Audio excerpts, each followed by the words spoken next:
Juniper Mist WAN Assurance delivers insights and troubleshooting driven by Mist AI into the WAN, exposing many factors that impact user experience across your distributed enterprise.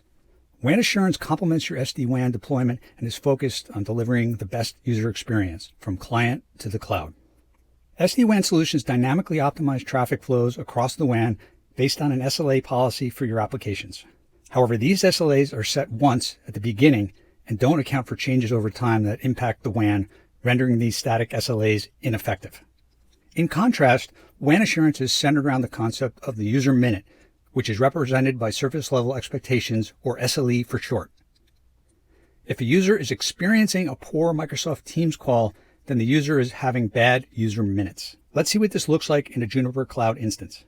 From the monitor view, we select WAN, choosing from a time frame over the last 7 days, and we see 3 SLEs for the WAN. The first one is Gateway Health, which accounts for the overall state of the SRX WAN edge device itself. We track CPU, memory, temperature, fan, and power, all of which account for the overall device health. Wan Link Health represents the overall state of the WAN connections to the device. It tracks IPsec status, routing, and the WAN interfaces. Thirdly, there's App Experience, which accounts for factors that impact application performance based on traffic. This SLE tracks latency, jitter, packet loss, and round-trip time. Together, these 3 SLEs describe how WAN performance is impacting overall user experience. Let's ask Marvis what's happening with Microsoft Teams. By simply typing, "Abhi's Teams call is bad," Marvis begins a root cause analysis. Marvis first responds by listing 5 Teams sessions from the past 24 hours.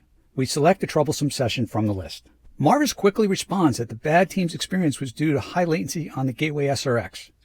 Marvis also shows where the issue is in a simplified network diagram. It displays how Abhi's MacBook is connected wirelessly to an access point, which in turn is connected to an EX access switch, and finally the traffic is sent to the WAN via the SRX gateway. Marvis visually shows how each of these points in the network are impacting user experience. We see the AP and the gateway devices may be impacting experience. We click the AP first. There is some non-Wi-Fi interference in the 5 gig band that could be impacting users. Next, we select the gateway device. We see it has high latency in one of its WAN links due to slow response from the application server. Marvis makes it that easy to determine root cause analysis of issues impacting user experience. By correlating across Wi-Fi, wired, and WAN, we are able to drive a better user experience within our sites, out of our sites, from client to cloud.